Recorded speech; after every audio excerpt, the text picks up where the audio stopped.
Yes, people, what's going on? Welcome back to United View. Welcome to another red carpet. There's only 3 of us right now, but the rest of them are on their way, I promise you. KG is going to be a couple of minutes because, of course, he's late in late fashion.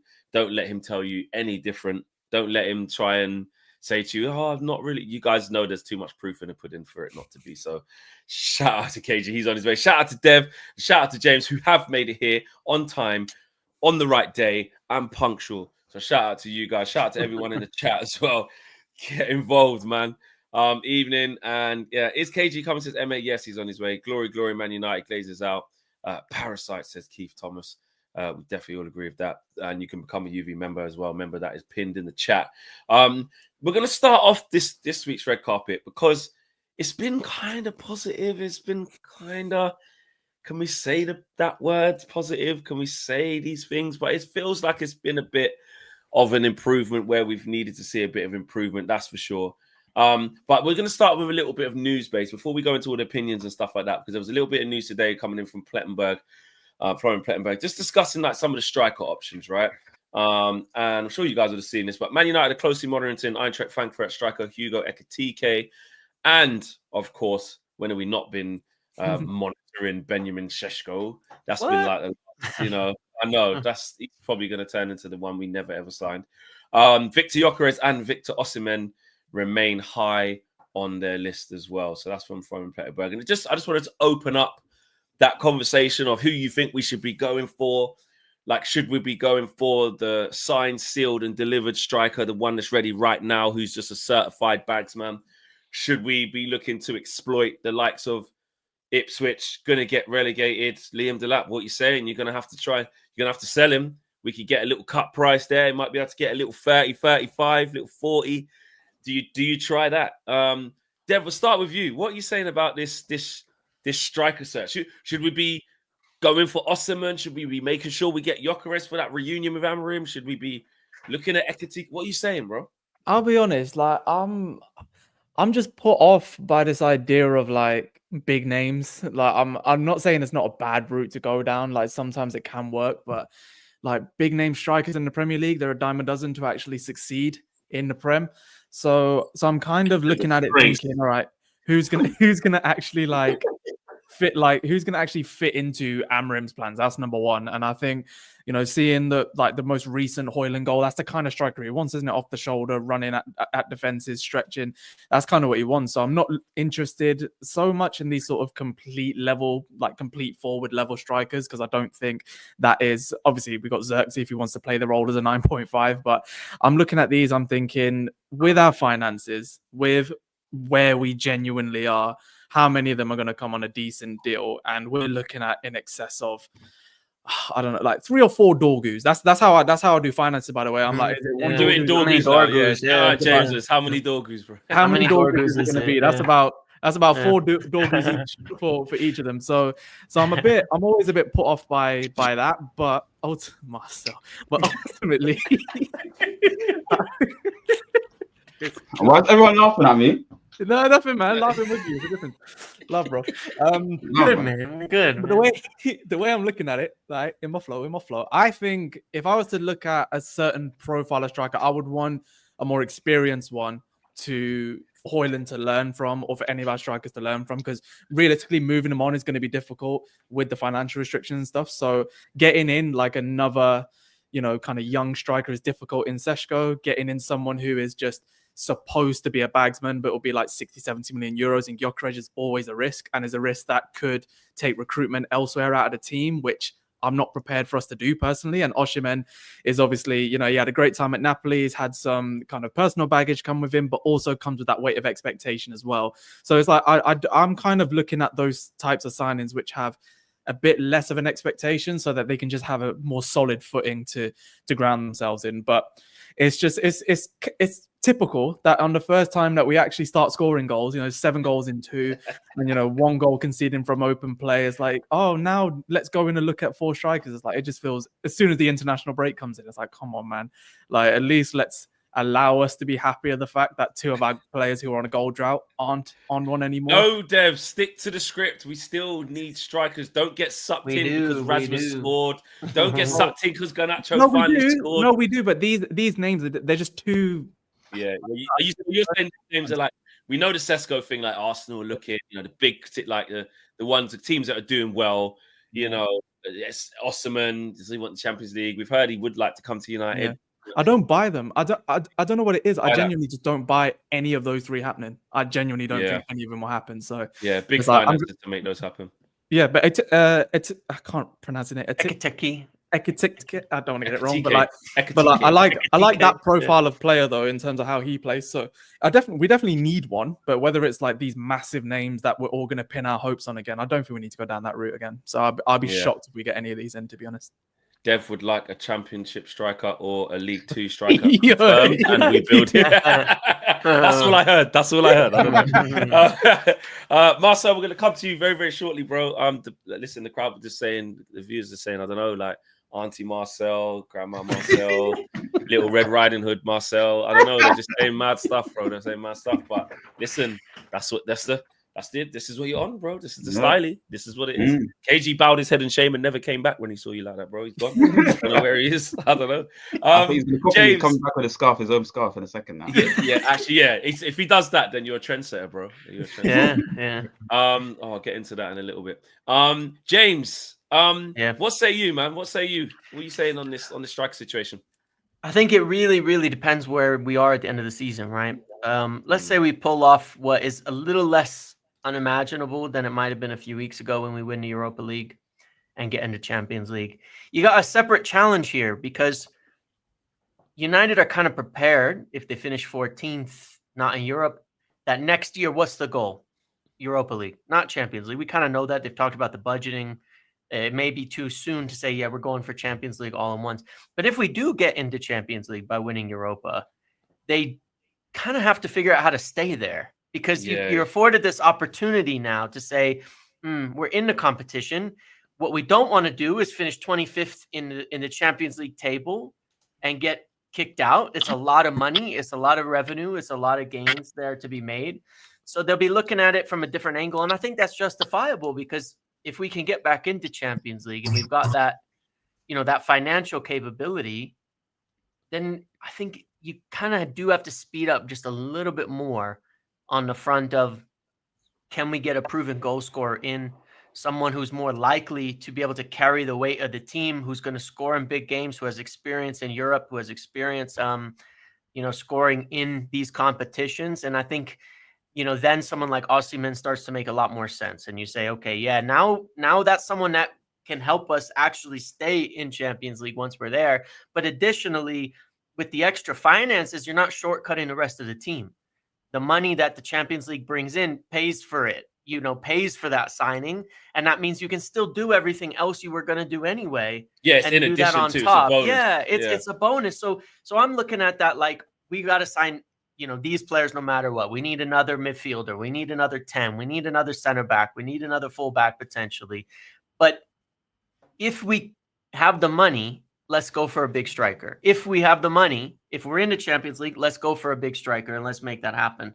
But then I think you go for someone like that. I don't know. The younger names like Sesko, Ekitike, the problem with these is you're talking about 80 million price tags they're being named for, which is the same as these proven guys. Nobody's doing that. We've gone down that route. If we're going young, it needs to be affordable, and that's obviously where Delap and such comes into the conversation. A lot of people are saying about Jonathan David. That would be on a free as well, wouldn't he? Yeah, or you're going for, again, why I could understand the draw of someone like, Mateta to come in on 15 million, 20 million, if they can get him for that kind of money, who can get some goals, who can give you some time. Then maybe you buy another young striker as well in addition. That's an interesting point. A stopgap striker. But you see, we've been here before of like, we always need this answer. Like, where is our answer for the number? But we have young players, like we have Cheeto. We've done that bit. All these guys, So I'm like, the stopgap thing. I'm time. like, maybe we just need time. I just want to see us go and buy someone who's a certified striker. But the problem is like someone said it there. a top class striker that no one's heard of, or a top class striker that's not known, is just not that doesn't exist, right? It doesn't exist. If you know that such said player is a top striker or a really good striker, that means he's established and he's top. Like, what about Mbeumo? He's not really a 9, is he, though? He's not a 9. No. I mean, have him in the squad. Jesus, absolutely. Yeah, definitely. But he's not a 9. Jonathan David on a free transfer and invest in the other areas, says Yusuf. I mean, obviously, the Jonathan David one sounds so, because as soon as you say someone free who's quite good, and Jonathan David has been that guy from Lille who's been mentioned just last couple of windows, isn't it? You always see his name going around. He's never moved and he's run his contract down. So it does look like just get him in, put him in the 9. We got Rasmus and we got, well, people, I guess, old, I don't know. But you got Rasmus, you got Cheeto. And then you go around that. Osimhen, it's Osimhen or bust. A lot of things people want to see Osimhen. KG, we'll come to you in a sec. But Marcel, what are you saying on here? Are you trying to believe in? We've got youth. We've got Rasmus. We've got Chido. We have youth already. Do we need to bring in someone who can guide these youth? Yeah, I think that's a really good point. I think, right now we've got so many young strikers. Why not just get an older striker? Just to simply, plain and simple. We don't have the budget to go and, break the bank and get an 80 million plus striker, world class, proven now. And what's wrong with Mateta? I don't understand what's everyone's problem against Mateta. Yeah, or like what Salix was always doing, Fleck. Buying in the Premier League. Within the Premier League, it used to be the best of the best. Given, Dwight York, Andy Cole, Alan Smith at times in his pomp, whatever. We used to get the best Van Persie, but at the end of the day, what's wrong with getting within the Prem and that we know have a certain level of quality that we know that's played and understands the competition. So I think we've got to go within the Premier League, maybe some of the lower end teams in and around our quality. I like what James is saying. It's going to take some time for Hojlund to come through, for Chide to come through, but they're at least learning from a proper certified striker that knows to prepare himself week in, week out for the Premier League fixtures. And that's what they've got to kind of emulate. If we get into the Champions League, there was a good point as well from James in terms of you need a certified bagsman now in the Champions League. It's going to be pressure, whether it's coming up and coming, forward within the Premier League like a Mateta. He might, I don't know how he's going to fare in the Champions League and having to play Wednesday, Saturday, but it will be a good test for him. And then free market as well. You made a good point, Fleck. I think the free market's quite serious for me. I'm wearing the Pogba scarf today, and I know people don't like Pogba. Oh, is that what it is? Oh, I couldn't see. It's a Pogba scarf. Well, are you wearing that in protest to sort of get a campaign going, or just because it was the closest scarf to you when you was closest scarf to me? I have like loads of players. I have Scholes. You got Fred. I've got Fred, Ten Hag. Yeah, Fleck, man. So I've got loads of them. So I appreciate you. So it's like at the end of the day, we have to be in a position to utilize the free market to get top footballers in and to get ones that we can afford. So I wouldn't mind going for a Pogba, an Angel Gomez. That's also on the free market. And then Jonathan David is somebody, again, he's younger though. He's around the same age as Hojlund, so he's competing in and around that same age group. We might end up selling Hojlund, Erasmus because of that. Jonathan David a bit older than that? 25, 23, I think. Is he 25? I think he's not that young. I don't think he's Rasmus' age. I think he's fair enough, Dev. Fair enough if he's 25, Dev. Yeah, I thought he was 22, 23 to be honest. But if he's 25, fair enough. He's in and around the prime though. He's what 24, 26, 27's coming up, arriving to a striker's prime. But we need someone that's a bit older. And Mateta just looks like a really good bully focal point striker. I disagree with you a little bit though, Devs. I would want Osimhen. I really would. Nigerian kind of powerhouse, bully striker, really good. And then in the Champions League, like, a bit to what James is saying, that would help us a lot. So that's my take on this. Get there. KG, you still holding out for the Niger and Osimhen? Is that the number one prime target, or are you trying to assess the P's? Are you trying to be measured, or are you like, no, my team doesn't need that yet. We need in the Premier League, or try and get the Delap because he's going to get relegated, so there's an opportunity there. What are you trying to do with this thing? You know what's crazy? Because I do like the frugal version of United. I want to see us. There's something special about when you just get like a Heaven or a Mazraoui there's something beautiful about. It's like, bro, are we doing scouting? Are we looking at the data? Are we finding out like we're not looking at the data. We don't have that. Eye test. He said eye test. Jim said eye test. Yeah, the things that other clubs do. There's something, you almost feel a sense of pride knowing, can't believe we got him for that. And we, as Man United fans, we've always said, I can't believe we bought him for that.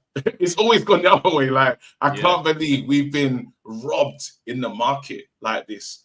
So I am looking for the surprise ones. That's why even that Leon, the kid that we just put in, I'm excited about him.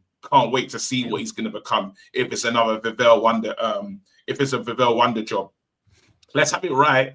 Even though I was wrong about, and I know obviously it's unpopular, like me praising Xerxes, but he's starting to work out, you know, and I never saw that coming. So then you're looking to just be in the market. Like the player that I kind of want, is it Omoradion? Him. Mm-hmm. Yeah. Omoradion. Me too. You really matched us up, innit?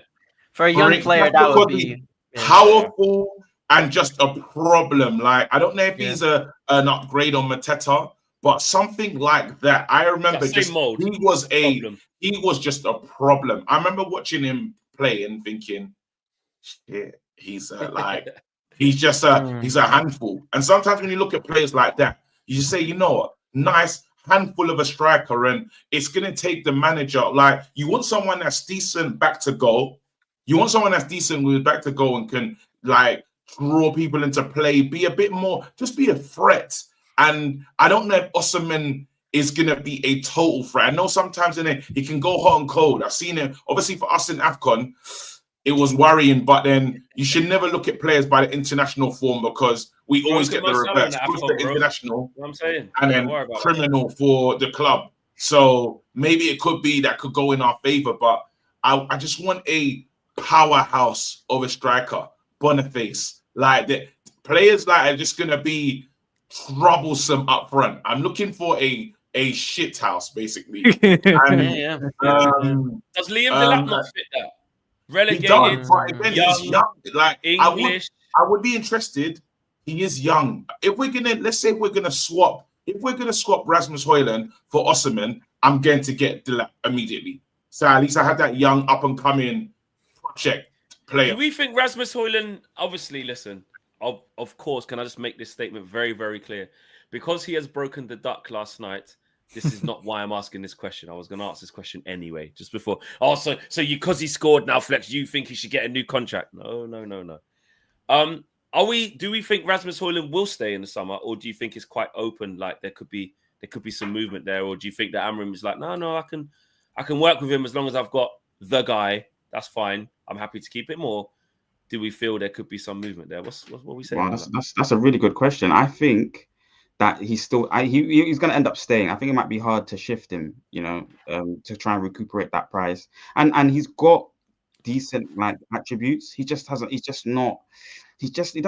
like he's lost off confidence. But what he looks like, or what we all think in our minds that he could become, there's a lot there to kind of harness from him. From somebody, not somebody. Ruben's got to be able to do it and harness this what we think, you know, the pace. He's got a good frame. He's quite tall. He needs to learn how to play back to goal. He just literally needs a Mateta. That's a bit of a focal point target, man. Teach him how to play back to goal. Teach him how to use his body a bit better. All these elements of the game, you know, and hopefully he can pick up on that. He's already got the pace. He's got the striking ability. So, you know, Hojlund's got attributes there. It's just, he's just not delivering. So I would like to think that maybe he gets another season. That will bring him to 3 seasons. And if it's more of the same, then maybe you move him on the end of next season. And do you know what it is like to kind of pick up on that? Is like sometimes it's the devil, you know.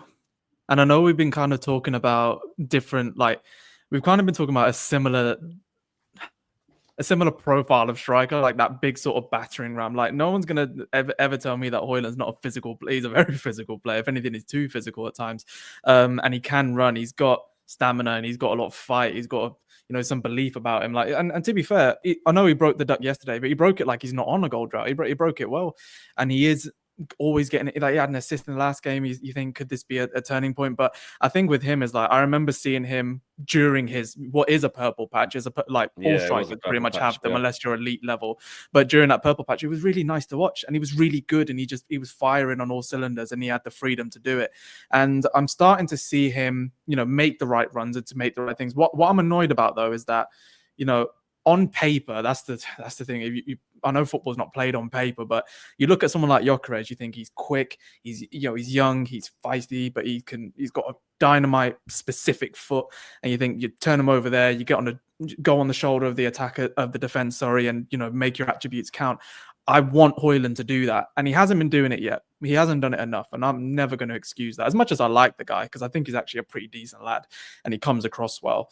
I think one thing is that we've spent a lot of money on him, and Sir Jim even saying in his Gary Neville interview that we're still paying for that, and we're still paying for a number of signings. He ain't happy. They're not. They're open. He's not happy. Look, he's not happy with it at all. And what we can say is that it's probably an investment that could not bear fruit. It might not bear fruit, but when we're talking about a Delap, or we're talking about a Mateta, going somewhere where he's incredibly comfortable and he is the focal point and he is happy and he is firing, to then take him to the Goldfish of Man United, and then you're talking about Osimhen doing the same thing, who's a higher level, of course, but the investment to do all of that, it's like, I don't see Liam Delap coming in, and maybe he might get a couple of more goals than Hojlund, but to justify the investment that's needed in order to move from one to the next, I'm not sure it's enough. And we need, with this system, for players to develop some sort of chemistry and to develop some sort of way of working together. And, Garnacho's looking better, and obviously he got his goal, but he is looking brighter and he's looking better. And we still haven't really got three of our main guys, have we? So I think, we're going through a lot of stuff at the minute, and, our striking issue is a problem, but I just think it's the devil sometimes. KG, let me just do these super chats. Just 2 seconds, because there's 8 of them now. Let me just get these, and then the floor's yours. Joe Fleming says, "I want who Amrin wants, except sporting players. So you don't want Gyökeres. We're not getting Genda. Don't want anyone else. Shieldman or anyone else. Yeah, no." Joe Fleming says, "F Mateta, standards on the floor, 2025." Dwayne says, "Osimhen scores goals, bastard, and he's a workhouse." But then he's put workhorse in the very next super chat because he's done a typo. And Red Baron says, "James, did you know KG used his kids as pawns in trying to deflect away from his failings? What's going on? It's not on, and I think he needs 2 hot chips." KG, why is that directed at me? By the way? First things first, James. I want to apologize for the Trinity. I couldn't get there, and I know you was there. I wasn't there. I apologize. On Friday, I let myself down. And yeah, I'll do better next time. That's a lot of A word there. It's a lot. It's all good, man. That's brilliant. Thank you, man. Okay, James, do you accept that? Do you accept that apology? Accept that accountability. You got to say you made a mistake. That's all that matters. Yeah, it's over.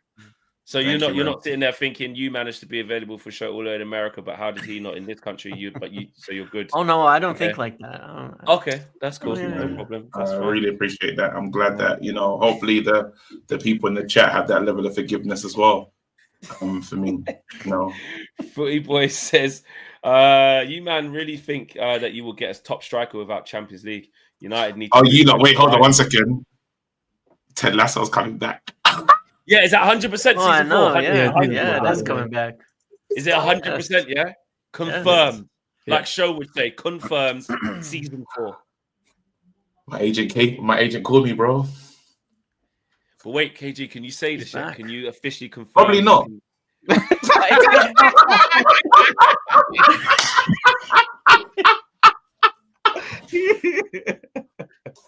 KG, you're different,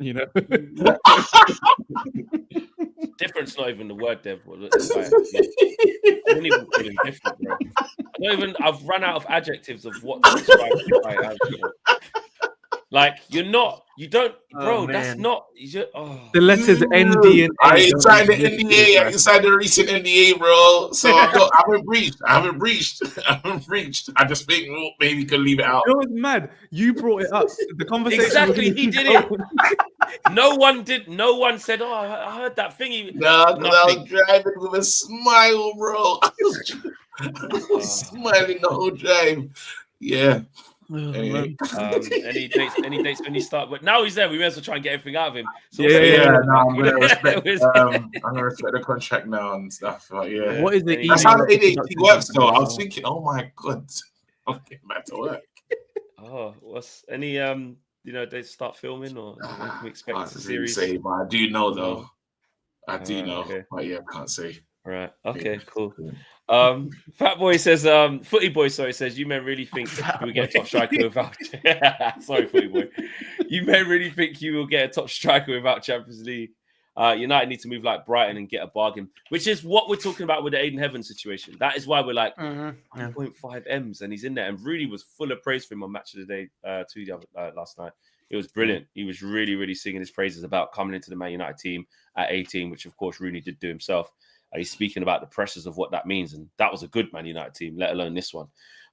Red Baron says, KG disgraced you, James, Owen, and us, the viewer. The KG, that's what there's a lot of people hurt by your actions, KG. A lot of people you've And I'm going to change. Hopefully, I learn more from myself when I go and do season 4. Yeah, you become a more humble man. I'm going to become more humble, just really going to learn when I'm on set. That red carpet that's there is very fitting, actually, really. For it's actually blue. They thought it would be more fitting to be blue. Yeah. Just gonna. Because who's a hotel? Who was the hotel people used with some people in the hotel? Yeah, everyone. Oprah who Winfrey, was there? Just who? Sorry, just quick. No, you said it too Oprah quickly. Winfrey and Robert Downey, Iron Man, and Miss Marvel. Okay, Yeah. so he keeps his feet on the floor. He stays grounded. It's good to see. Totally. Red Brown says, "Is it possible? Is it possible to get Asensio?" That's victims at the moment. If we're talking about victims, we're just we always like the shiny new toy at other clubs. Well, let's have it right here. Our manager didn't know how to work with these players, and they didn't really know how to work with him. We've been talking about adapting this, that, and the other, and we're finally seeing he's adapting to the players, and they're trying to adapt to his system, and it just takes time.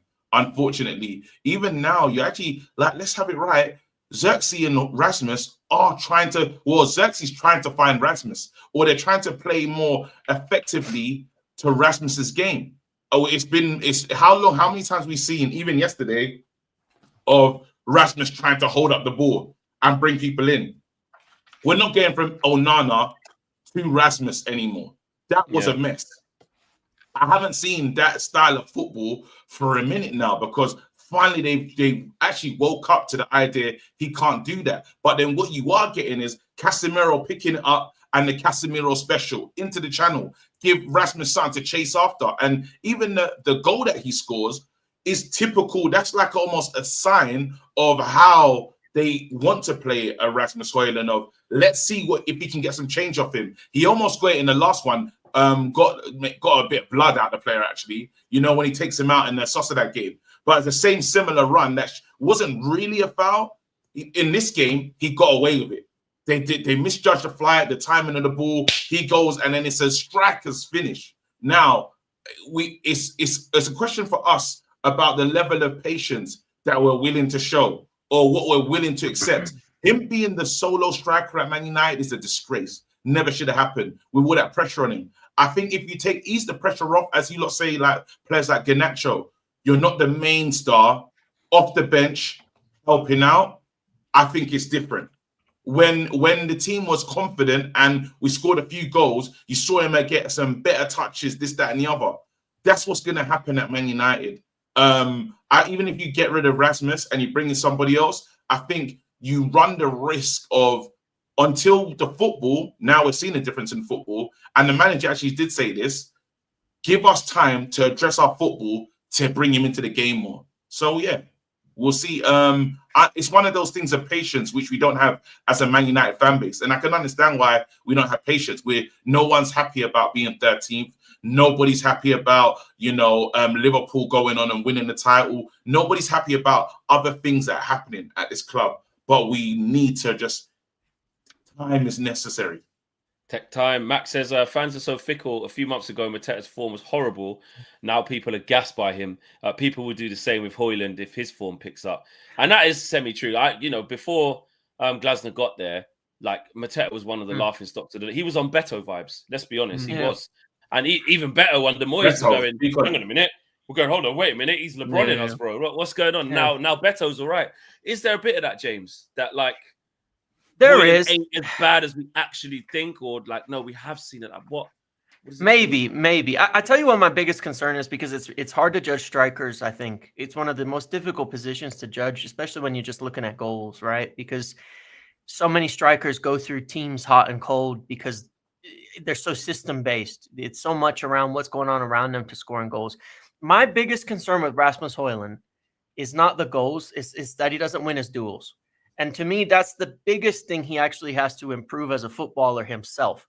The chances, they got to be created by the team. They have to make more of them. You know, those passes into the channel, when he makes that run, that ball's not there most of the time. That pass isn't coming most of the time, right? When he's in the box, you know, that pass isn't coming in most of the time. There's a lot of things the team can do to improve. The biggest concern I have with him is he doesn't win his duels. And when he's dropping into the midfield, he loses 9 out of 10 times. He's losing that duel and the ball's going away from him. And I think that's where he can improve a lot as a player. And I think that, you know, it's a problem with United in general. It's one of the reasons most of the time we look bad. Most of this team does not win their duels. They get outbeat, outfought, you know, outdueled in most games. And that's one of the changes we're seeing. Joshua Zirkzee, for example, when he came in, you look at the biggest complaint most people have with him, the lack of intensity, the lack of fight. He would lose his duels. He gets taken on. He loses the ball. He can't tackle. What are you seeing in the last about physicality the whole time? Yeah. That's what you keep saying. The last 4 or 5 weeks with Zirkzee, he's winning those duels. He's winning them most of the time. He is winning those battles one-on-one, and it's making a huge difference to the team. At the end of the day, you know, though, that's one of the indications to me of whether you have good enough players or not. If you watch, you know, a City, not this year maybe, but well, maybe that's a good example. You watch City now. Why are they not so good? They don't win those battles anymore. They've kind of gotten old, less physical, less able in those situations to win a duel. So the system's good. All that's good. It's still Pep Guardiola managing them. Why aren't they doing well? Well, they've lost their best player at this, their most physical, their most dynamic, you know, player in the midfield, and they haven't made up for it because they've got so many aging players in the team. And that would be my main concern. That's why I 100% agree, by the way, on a player like KG was mentioning in on Meridian, his name's Aghawa now, as he goes by. But same thing, he wins. He's physical, he fights. You know, he's a bully in that respect, and he's fast and strong. And I want more of that in the United team, right? That physical player. You look at Dorgu, that game against Sociedad, not a great game from him, technically. His touches were bad, passes were loose, but they could not deal with him. Every duel he was winning, every duel he was getting by them, getting a red card, getting penalties, getting dragged down time and time again, getting fouled. It makes such a big difference when you can overpower the opposition in that way. And that's my biggest concern with Hojlund as a striker, is when he's fighting, he's got to come out the winner more often. He can't lose that so much. More than just scoring goals, because that's hot and cold, and that's what I'd like to see out of. Does that come with age as well, though? Does that come with probably age? Yeah, I mean, experience like, too. Incredibly immature. Like, he's young, he's immature, like, and some of his football has been immature. The IQ level has been poor. But then I did see what I did notice, when he's confident, the flicks and the hold up plays better. So is he a confident player as well? Like, Yep.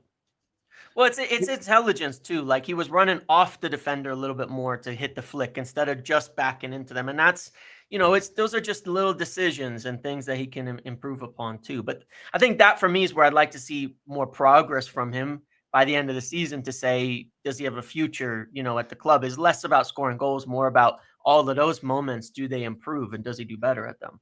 But you kind of sorry to cut you off, but I think, like, with the Samu Agahawa thing, it's kind of like, well, he's now got, so I'm just looking at it, he's got 14 goals in 22 appearances for Porto this season, but then the one just before that, he's on loan at Alaves, like, and he's getting 8 goals in 34. And it's like, realistically, how many people are vying for that man's signature at that time? That's Hojlund level territory in Serie A with Atlanta, but that's exactly the same thing that people are now annoyed about. And to suggest that he can then come over here and repeat similar levels, I know he's a different kind of type of striker, but as we've seen from these people like a Beto or like a Mateta, unless you have those teething years, you kind of go from being a marauding striker in one league to a bumbling idiot in the Prem. So I think it's very difficult to sort of like look at these things. But now that we have Hojlund, and this is why when I say it's the devil, I don't mean to derogatize Hojlund whatsoever. What I'm saying is like he's going through a tough spell. He's been through better spells, and we've seen a better version of him than this. His depth of goals that he has scored have actually been really good. And when he's feeling good about himself, that's a decent little striker there. And I'm not saying he's the be all and end all. I don't think anyone can ever know. We genuinely don't know. He could go on a mad purple patch and just be the striker we all knew we needed, just needed a bit of time. We don't know. But to hang your hat on it, you shouldn't be doing that. But I want kind of a mix of what James and KG are saying, because I like me a little Football Manager signing, man. I like me a little 5 million spent here, 10 million spent there, and you're spending it in the right way. Weirdly, that Diego Leon signing is really exciting to me, because that is just like how I keep saying this as well. Samaron, Agahawa there at Alaves, that's a 15 million euro signing, right? 12.5 million pounds. No one's saying anything against a 12 million pound signing. He was nearly going to Chelsea. That was part of what was happening. Yeah. But like Malacia, I remember we signed him for that amount of money, and he's gone, and we're basically going to recoup that. But we're going to recoup that amount of money basically for someone who's had a year off of football for whatever reason. So these sorts of signings can never really go wrong. They can even fall below expectations, but financially, fiscally, it will never be a problem. So what I want is like with all these, Mateta is just a ludicrous signing. I'm sorry, he's a purple patch striker in the best place for him for 40 odd million pounds or 30 million pounds. It's not gonna work. Mateta will not work at Manchester United. If I'm wrong, calm, but I do not see that working whatsoever. And what I'm saying with these other places that we can go, I want more signings. Like Aiden Heaven is a bit of an anomaly, because I'm not going to lie, 1.5 million from an Arsenal academy to then go and play against Arsenal and they don't even get past him. Like that's rare. You're not going to get that all the time, especially when you're just relying off Wilcox's eye test. Go back into the academy. Get that Charlie kid. What's his name? There's another kid they're raving about. Go get him. Oh, Dowman, yeah. But I think like what's interesting is that we're in a spot with Ineos, because frankly, with most of their signings, I'm quite happy with them and how we structure the deals. I've said this before. I like how we structure deals now. I like the money we're spending. I like who we're spending on, the shelf life they've got. But genuinely, I think if we just stay away from paying these amounts of money, and would Ineos have signed Hojlund? I don't know. They might have taken a punt on him, but like that comment just says, we wouldn't have spent that money. 2 million euros. No. We spend about that is the key. That is the key, and that is what we have seen with Ineos. I know Ugarte is probably a little bit above what the rate is, and Euro's just on it, but that kind of 50 million like max, like all in as well. That's with the add-ons. You can clearly see, and then we've got ones that are way below that as well. So you can clearly see this shift in our transfer policy. That regardless of, listen, they've put the ticket prices up today. There's loads to get into when it comes to Ineos. We can do that in another show.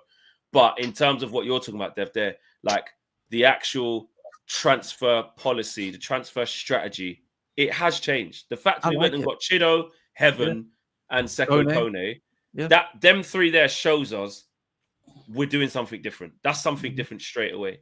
And then if you're trying to look at players who are making sure we're below that threshold of, like you say, 60, 70, 80. No more Anthonys, no more Hojlunds, no more Casemiros, no more Mason Mounts.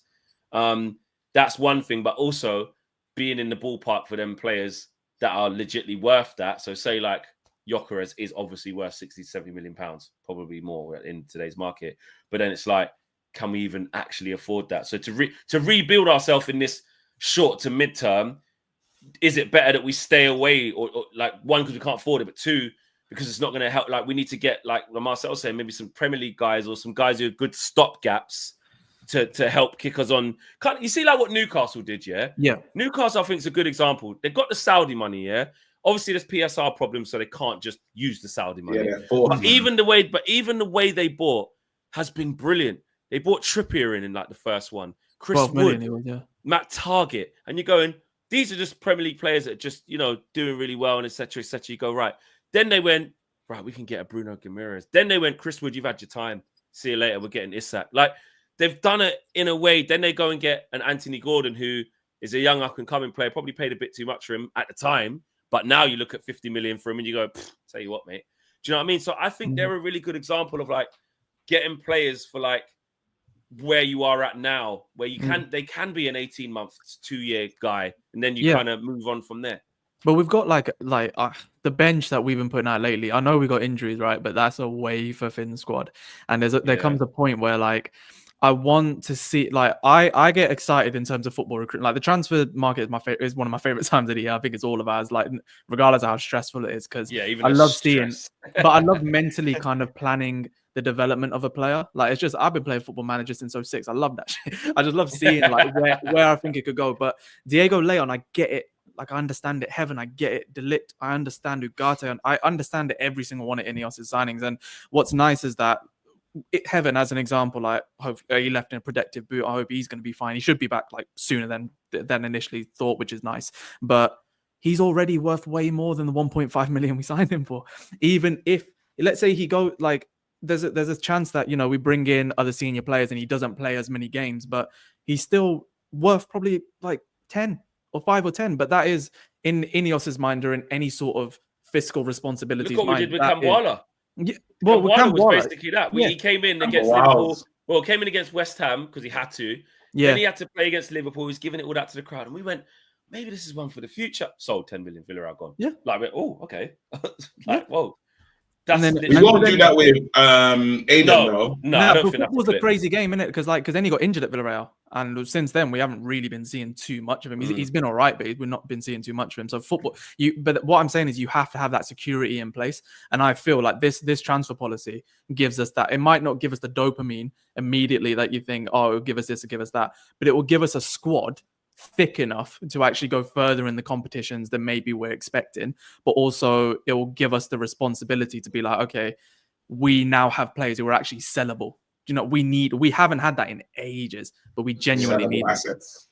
Sellable assets. Dwayne says, guys, let's not forget the biggest factor. United shirt is heavy nowadays. It doesn't bring pride. It brings out the fear. C1K says, what happens first? Flex finishes Ted Lasso. Man United might make Champions League.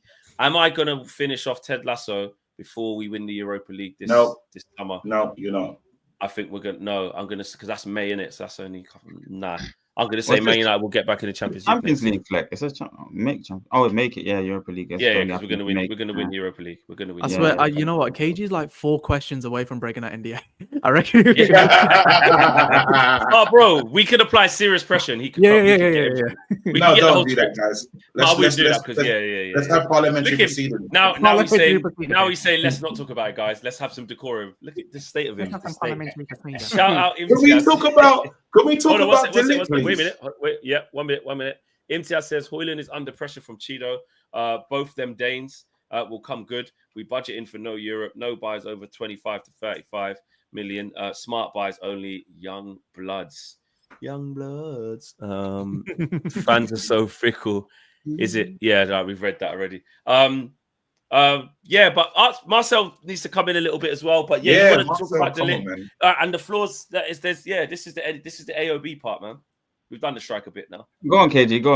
What I would like to hear what people think about the lit. It was really amazing hearing Paul Scholes, who's giving him a tough time, say some kind things about the lit. Yeah, finally, actually understanding Man United have actually brought in a player there that hasn't almost, not saying down tools, but had a reason to be angry. You heard Sir Jim talk about the Dutch players, and you've heard rumblings outside that they weren't happy with a signing like Dilly. You know, when you talk about the Dan Ashworths and what happened, you're hearing, before it's all thought that we got Xerxes and Dilly, and now all of a sudden these players are turning up, but it was a player that was name checked really by Sir Jim. I'm seeing a real defender there, someone that gets excited about the blocks, clearing off the line. We're seeing some good leadership there. Like, I'm actually gaining confidence in that, Leo. I think for us to win the Europa, we're really gonna need his leadership at the back. I don't know what you lot think, but yeah, I agree with you. I've never seen the issue with him. I think he picked up one of his first few games. He had a man of the match performance. I think it's against Palace or Southampton. He's a threat in the air. He's a really good footballer. I don't see any issues with him. I think he's got pace. I think Ruben mentioned, I think he bundled him in a group with Maguire, saying, it's difficult for us to play on the halfway line because of the likes of Maguire and De Ligt. I think he mentioned him as well, which I think was wrong of him to mention that. but because I think he can play on the halfway line. So when we've got better players and we're dominating games and we're trying to force teams, you know, in their half, De Ligt's one of the is part of that three in the midfield in the defensive line. And he's a really good like leader. Always got that kind of characteristic about him.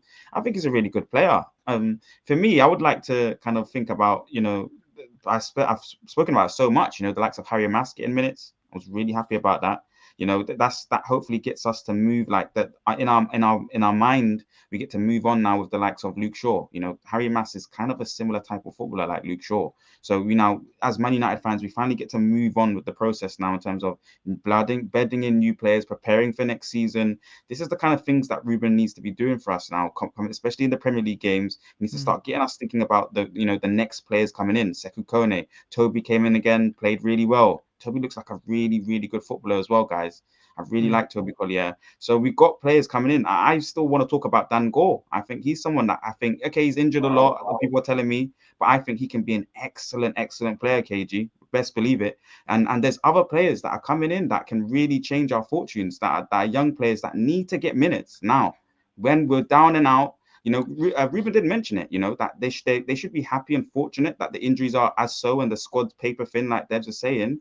But it's a chance for these players to get minutes and get on the pitch and show us something. We don't have to go, you know, completely crazy in the market in the summer, you know. And I'm hoping that. No, disagree. We need to go crazy. We need players. So I do hear you. We can broaden out that word in terms of crazy, in terms of price, and crazy in terms of volume of players. And I'm talking mainly of price when I'm talking about crazy. Then, so I should be more specific. Cool. But you know, we need to be able to go into the market and buy smart, like we've all been saying, and we can offset that and really be able to buy clever, because you've got Aiden Heaven, Harry Amas, Sekou Kone to come in, get minutes for you. Chido's had a certain amount of games under his belt now and's more confident. You know, there's ways of doing it, and he really has to hone in on that. Yeah. No, yeah. I hear you. You know what's interesting as well is like, you mentioned it there with like giving players minutes and stuff like that. I don't know about you guys. There was a point in the game when he brought on Collier to go right wing back. I was like, brother, what the And then he ended up moving Dalot to go right wing back. He brought on Amas, and it was nice to see. But also what's crazy is like this is one of the most talented crop of young players that I've seen us have in the past 5 or 10 years. Me personally, because I'm thinking about right wing backs. You got Bendito Mantato and Jaden Camerson. I love Jaden. Jaden Camerson is the one player that I 100% want to see. I want to see loads. I want to see Jack Morehouse. I want to see James Scanlon. I want to see all these guys. But you know, Ibrahimov when he comes of age a bit more, and Sekou Kone obviously, and Luzale, who smashed Arsenal as well. So you know, there's all these different players to bring in. But what's interesting, and I know I'm thinking a bit too much with a business head. This kind of just where my head is at this point today. But it's like, I remember when like City would play a player like a James Trafford, or they'll play someone for like 1 or 2 games, and then their sell-on value would just be stupid. Partly because not just because of the game they've played in the first team, but then that brings attention to then look at all their under 23 games and all the under 21 games. So all of a sudden you get a bit of a war started over these players. You get a bit of people looking at them, and you can drive the price up. So I'm not saying Harry Amas is one of them. But what I am saying is, like, when Leon comes in, you then got Dorgu, Leon, Shaw. I don't know when his contract runs out. It's not this summer. He'll probably be there.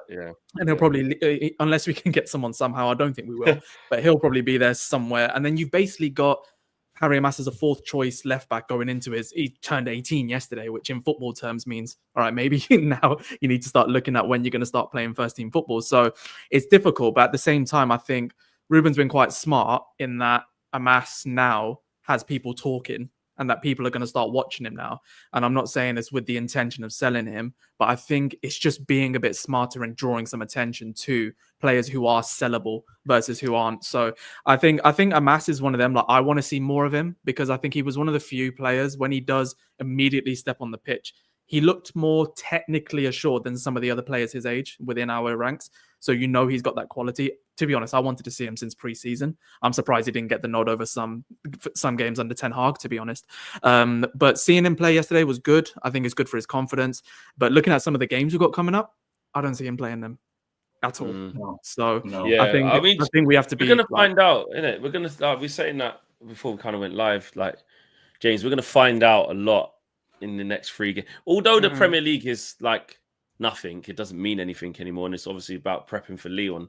Obviously, we have to still we have to improve, Some right? We have to momentum I too. improve. agree, man. Yeah, I'm trying to finish higher up the table, lads. I don't know about you. I'm trying to. Yeah, of I'm trying to course. start to Within look reason, at though. the top half Yeah. of the table and get But at then, least be on KG, page one. Not KG, top if half. you get all right, would you rather finish 9th and not win the Europa League, or finish 13th and win the Europa League?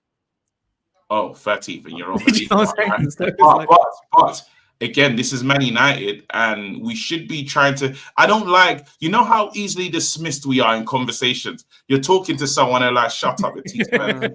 Yeah, because but we And there's still. nothing you can do. There's nothing you can do when you hear that. I would like some self-respect and climb up the league. I a don't, bit. it's too late. It's too late. It's too late. No, In the it's league. not too 10th. late. No, it's Too not late, too late, bro. To do You what? can't be 15th for the whole thing. Then when people start having dead rubbers, we start Hey, climbing. well, up wait. a few What happens places. if we get to like? What happens if we get like What, a ninth? light 8th? Dead, bro. Doesn't matter. They're You still know going why? to say the same thing in the conversation. Your conversations consist of Arsenal, Liverpool, Chelsea, all these kind of fans. It's going to be the same kind of thing. They're going to But tell you, KG, shut Hey, up. oh, what I'm no, telling you. an 8th of a Maybe Europa, an 8th of a Europa is way better than No, but- 15th, mate. Yeah, but that's assuming you're going to win most of the games that are going to. We're 10 points off Europeans places, and given it, we still got to play Newcastle, we still got to play City. Yeah, the next 5 fixtures are mad as well. So I'm not gonna lie. It's Do you know what? ridiculous. Do you know what it is with me though, KG? I'm the same as you though, because if we get the Europa League, all I'm thinking about is which fans I can say something to. I can, I'm because saying right something to now, everyone. if we win it, bro, we're clowning Arsenal because I don't think they Yeah, get it we're from clowning Real Madrid. everybody. I don't know about you. We're clowning Chelsea. And Liverpool, okay, fair. All right, you can have your little year, but we're clowning Spurs, obviously. We're clowning Everyone. City. We can even clown City because Yeah. even in our worst season, we've won more than them. Screw it, bro. Yeah, Bro, yeah, yeah. one- No, wait, no- listen. Bro, no one I remembers would 8 be for Arteta. unbearable. We're not City, gonna bro, remember City that. might not even get Champions League. We don't know yet. I Imagine would that. be unbearable. I'm telling. They don't want me to win that thing. Even when on DR Sports they did the intro and there was throwing stuff at me saying shame. I said I want a guard of honor. I said this then. You lot better all be here. Every single person, guard of honor, throwing roses. Because if we win that competition, I want to see everyone here. Yeah. Calmly bowing. That's what I That's want. what I'm saying And about the it's league recorded. thing. The league thing, like what I was saying to Jake, like we are finding out, like we got Forest away, Manchester Derby, then Newcastle away, all in a row. Madness. Now listen. Those are games you can win. I sandwiched with Lyon as well. Yeah. Like that's the actual game that really matters. I don't care to a certain extent what the hell happens at St James's Park, what the hell happens at the City Ground. Yeah, cool. Manchester Derby, Pride. I get all it. I hear it. Just give me W's against Lyon, bro. I don't care. Don't you need I good don't form, care. though? Don't Bro, you we want some can good beat form? Forest and still be 13th, bro. I don't Don't you care. want some good form going Yes, into these? Don't absolutely. you No, wanna- no. Listen. But I think it's more active. active than that. It's like, look, if you've got Leon on a Thursday night and you've got a game on Sunday, Exactly. and you need to rotate a little bit, who are you putting your best Yes. players in for? For Thursday, 100%, you're putting them in. Like Oh, I yeah, said, And yeah, it's yeah. little champion them, things man. like that. Matic. It's little things like Ah. that because we don't have a deep Yeah. enough team to rotate like crazy and still be good in both competitions. We just I don't have know it. if you can turn on form though, guys. That's the one thing that's scary. You don't No, want to no, go but you into can There's a keep game. them momentum. keep them There's fresh, bro. You momentum. gotta keep But them you're gonna fresh. put your best 11 on Thursday night every game. Like, Sunday, Yeah. you give Did you hear as Xerxes well, 30 like- minutes. Yeah, on Yeah, yeah. Sunday, you'll give Xerxes 30 and you'll give him 90 on Thursday night. Yeah. Weren't you surprised though? When we played Arsenal and we had that big game, we still kind of put out We a still strong can, team yeah. against Because Arsenal. that's all we I had. was a bit- That's all we had. We didn't have choices though. He said we had survive, bro. The nobody. manager We had said we nobody. have to survive against. He said the survival word, bro. Survive But I do against think Arsenal. momentum Yeah. does matter. I do agree with that confidence because there's a confidence factor too, right? Like you don't want to be getting battered on Sunday before you're going into Thursday night. You're losing games 5-0 at the Yeah, weekend. that'd be It makes crazy. it rough. That's not But good for nobody. I don't think that'll happen. I think it's okay. I think we'll make that progress. But look, there is truth here, right? We're looking at a long-term thing here. And you know, Amarim's coming mid-season. We're starting to see some progress. But you think about how little time he's had. This is the first international break for training since he joined. This is it. This is the first time they've had 2 weeks off to do any training, to do any work. You know, not that everybody's going to be here all That's what I'm week. saying, They there's will loads be of them, and even yeah. there. as well. There will be a good chunk of players here next week to work, to train, to do all of that. We still have to use this season to start next season well and know what we have. Even in the market, you know, we do have to know what do we have in this team. You know, take the example we missed out on Kenda this week. You know, Chelsea jumped in made a deal, 8-year contract. He signed his life away to Chelsea. Good luck, kid. We'll see what happens. But United have, and I can say this, just keep an eye on it, obviously, but they have Mantato in there, who is the most similar player to Kenda in the entire club right now. Not even age-wise, he's not even that much younger either. He's 10 months younger, right? So yeah. He's moving up through the ranks. They want to see what he can do, and they need to. Because if he wants that left footer on the right that does this exact thing for his system, he's got to know, does he have somebody in the club or do we need to buy somebody? When do you play that player? When do you get a chance to see them? Before summer, before the window's open, before you're already having to make transfers? You don't. You can only see them in the Premier League. We're not in any other competitions. So I think we will see some of that. But obviously, it's got to be balanced because we can't just be terrible. But I think we will see some of that towards the last few games of the year, where we're just going to have to see some of those players get a chance, see what they can do, so we really can define our plans come summer. It's a complicated process, obviously. Hey, are we looking at Frimpong, or is that just paper talk? No, I don't know about that one. Yeah, honestly. it felt like a paper talk, like a light. His release He's been there forever, you know. Yeah. His release clause came out, and then everyone was like, "Oh, he's cheap, so you might as well try." It's 34 million quid or something in it, so it's still quite cheap. But but what was with the games we've got coming up, it's because this is based off the Sociedad game in particular, but there are players who can thrive in European games that can't necessarily thrive in the Prem. Casemiro is one of them. Like, Casemiro can't thrive in the Prem anymore, but he was bossing it against Sociedad. He was very good against Sociedad, to be fair. Yeah, I think in Europe he can do it right. And I'm saying, like, I'm looking at the intensity of the teams that we could be facing, and at this moment in time, it looks like we are going to be facing Lyon. It's between Rangers and who are Rangers against? Does anyone know? I saw that the other day. Bilbao. Yeah, Bilbao. Bilbao will be tough. I'll be honest, the only team that I'm kind of scared of playing if we get through Lyon is Bilbao. That's it. Because that's the kind of workhorse unity that we don't like facing. And that has to be in the semis as well, isn't it? Yeah. These other teams like Lyon, they are disjointed, and they're relying, kind of like we are, on some individual qualities to shine through. But we are seeing a bit more in the last 3 games. I mean, draw at Arsenal, which you probably should have won. Obviously, we beat Sociedad deservedly before the penalty, before the red card. We were still gonna win that game, in my opinion. And then we beat Leicester without even having to get out of second gear. And it's nice that actually that's what I'm not going to lose my head saying we beat Leicester 3-0. Like, all we did was stand on their head to just leapfrog Tottenham and just laugh at them for a little bit, which is fine. But the fact that we didn't even get out of second gear against them, and now we got the week-long or 2-week-long break is nice. But Xerxes not going to go to the Holland squad. He's pulled out. Garnacho's hasn't been selected for Argentina. So those are 2 fresh forward players He's that we're going to have to work with. At that. Exactly. So, and you know what? Play with it. Like, Argentinians have a word, bronca. It's called anger. They play with it. And that's what, and to be honest, I think like that is what Ruben Amorim will try to do. All I'm hoping, the only thing that scares me, and I don't really want to speak this into existence, but I think we're all thinking it. Don't say it. Brother. Chill. KG, hear me out. The first week, it wasn't an international break, but I remember the first week that Amorim had to work with the squad. For whatever reason, we ended up with Ahmad out for the season, Kobe, and then chill. But don't even put it into the atmosphere. Don't even. However, players that we want who need to actually have a rest, the likes of Xerxes, Garner, and a couple of other lads as well that are within the squad, aren't going away for their games, and we're not going to have the same level of intensity within training. So this is actually a really good opportunity for Amorim to get a hold of some of these lads and be like, look, these specific games, this is who you're going to be up against, and this is where I think this is where we're going to see the best tactical play for Ruben Amorim, because he's got time to do that. Mason Mount, mate. Mason Mount's going to be working on some big stuff, bro. So, Forest away, pressing machine in transition. Listen, Mason Mount, mate. Fascia, all of that. Kobe Mainoo. Should he even play in the Premier League, Mason Mount? Should we not just bubble wrap him Thursday to Thursday and leave it? Yeah. That's what I was thinking. Let's see what we can get out of him. Let's get these super chats done and then we wrap up, people. Where are we? Fans so fickle. Guys, let's not forget the biggest factor. We've read that one. Flex hasn't finished Ted Lasso. KG, I beg, defriend him. My sister just started watching it anyway, so it's fine. My little sister, she's blood, so it gets to levels like that. There's a lot of stuff, we got. He's in so much stuff we can't keep up. We've got to give us time to catch up. You know what I'm saying? Yeah. So You know, by the time you finish filming for season 4, I would have watched the rest. Like I said, I got up to thank when you. he can't score no more, where he can't score. Thank you. Pens and that. Yeah, so there you go. I went to the he's cinema to watch basically- Mickey 17, and a lot of my mates were in it, and I was like, "Oh shit!" You didn't realize.